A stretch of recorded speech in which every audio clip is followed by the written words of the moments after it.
সম্প্রতি এনইপি বা national education পলিসিতে একটা পেপার বিভিন্ন ইউনিভার্সিটির সিলেবাসে মানে ইউজি সিলেবাসে আন্ডার গ্র্যাজুয়েট সিলেবাসে যুক্ত করা হয়েছে। সেটা হলো কালচার, হেরিটেজ অ্যান্ড ট্যুরিজম। তো এইটা কাজী নজরুল বিশ্ববিদ্যালয়ের স্কিল এনহ্যান্সমেন্ট কোর্স 3 মানে এসিসি 3 হিসাবে যুক্ত হয়েছে।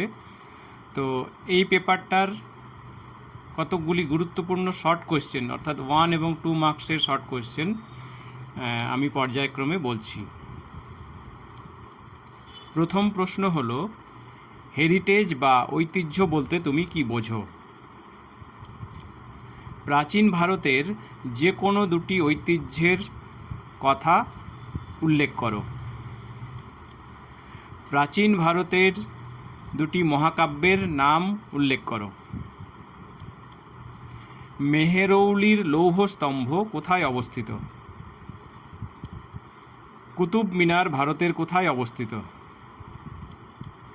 প্যাগোডা বলতে কি বোঝো? ইন্দো সারাসেনিক আর্কিটেকচার বা স্থাপত্য রীতি বলতে কি বোঝো? মিনিয়েচার পেন্টিং বলতে কি বোঝো? ভিক্টোরিয়া মেমোরিয়াল কোথায় অবস্থিত? গেটওয়ে অফ ইন্ডিয়া কোথায় অবস্থিত? ইন্ডিয়া গেট কোথায় অবস্থিত? লক্ষ্য রাখবে যে গেটওয়ে অফ ইন্ডিয়া এবং ইন্ডিয়া গেট কিন্তু দুটো এক স্থাপত্য নয় এবং দুটো ভিন্ন ভিন্ন জায়গায় অবস্থিত। সেটা তোমরা মাথায় রেখেই কিন্তু উত্তরটা লিখো। রাইটার্স বিল্ডিং বা মহাকরণ কোথায় অবস্থিত? ট্যাঞ্জেবল এবং ইনট্যাঞ্জেবল হেরিটেজ বা স্পর্শযোগ্য এবং অস্পর্শযোগ্য ঐতিহ্য বলতে কি বোঝায়? ওরাল ট্র্যাডিশন বা মৌখিক ভাষ্য বলতে কি বোঝো? খনার বচন কি? লিভিং ট্র্যাডিশন বা জীবন্ত ঐতিহ্যের যে কোনো দুটি উদাহরণ দাও।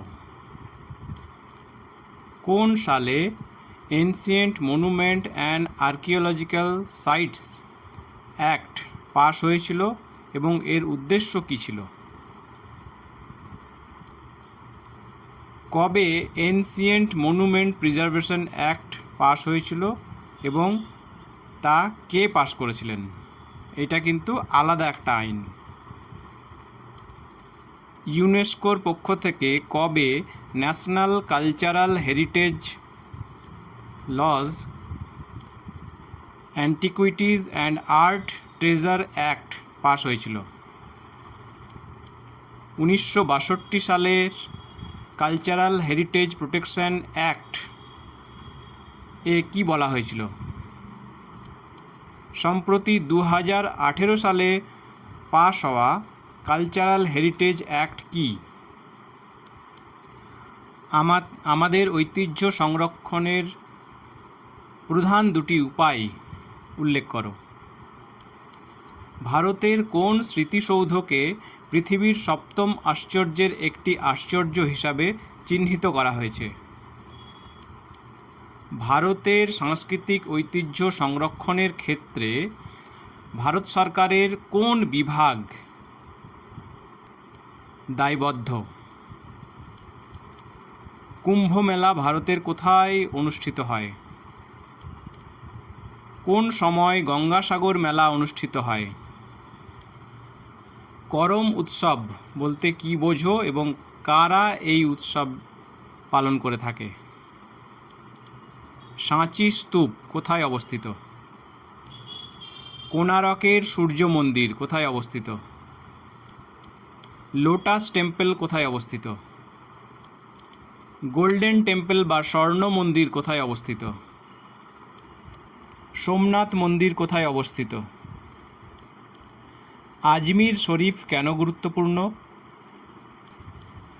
গান্ধীঘাট কোথায় অবস্থিত? সেন্ট পল ক্যাথিড্রাল চার্চ কোথায় অবস্থিত? টেরাকোটা শিল্প বলতে কী বোঝো? টেরাকোটা শিল্পের জন্য বিখ্যাত এমন যে কোনো একটি জায়গার নাম উল্লেখ করো। পশ্চিমবঙ্গের কোন দুটি স্থান শাড়ির জন্য বিখ্যাত? ইন্টারন্যাশনাল ট্যুরিজম বা আন্তর্জাতিক ভ্রমণ এবং ডোমেস্টিক ট্যুরিজম বা দেশীয় ভ্রমণ বলতে তুমি কি বোঝো? রিজিওনাল ট্যুরিজম বা আঞ্চলিক ভ্রমণ বলতে তুমি কি বোঝো?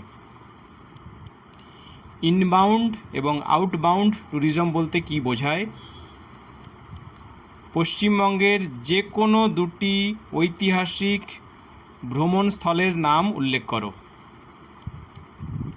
ট্যুরিজম বা ভ্রমণবিদ্যায় সবুজ, কমলা এবং নীল রঙের ব্যবহার করা হয় কেন?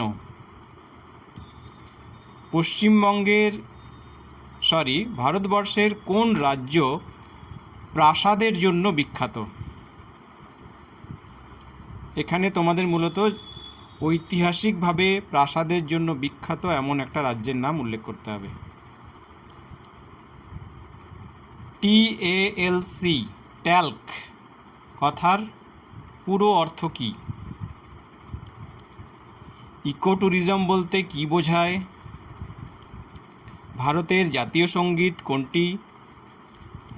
ভারতের জাতীয় স্তোত্র কোনটি? ভারতের জাতীয় স্বীকৃত কটি ভাষা রয়েছে? ভারত সরকারের মূল প্রতীক কী? ভারতীয় সংবিধানের জনক কাকে বলা হয়? শান্তিনিকেতন কী জন্য বিখ্যাত? এই মোট 52টা প্রশ্ন তোমাদের আমি দিলাম। আশা করি পরীক্ষায় তোমরা এখান থেকে কমন পাবে। যদিও শর্ট কোয়েশ্চেন মেলানো খুব কঠিন, এতৎসত্ত্বেও ইউনিট ধরে ধরে আমি এই শর্ট কোয়েশ্চেনগুলো বানিয়েছি। আশা করি তোমাদের 100% না মিললেও পরীক্ষা দেওয়ার ক্ষেত্রে খুব একটা অসুবিধা হবে না।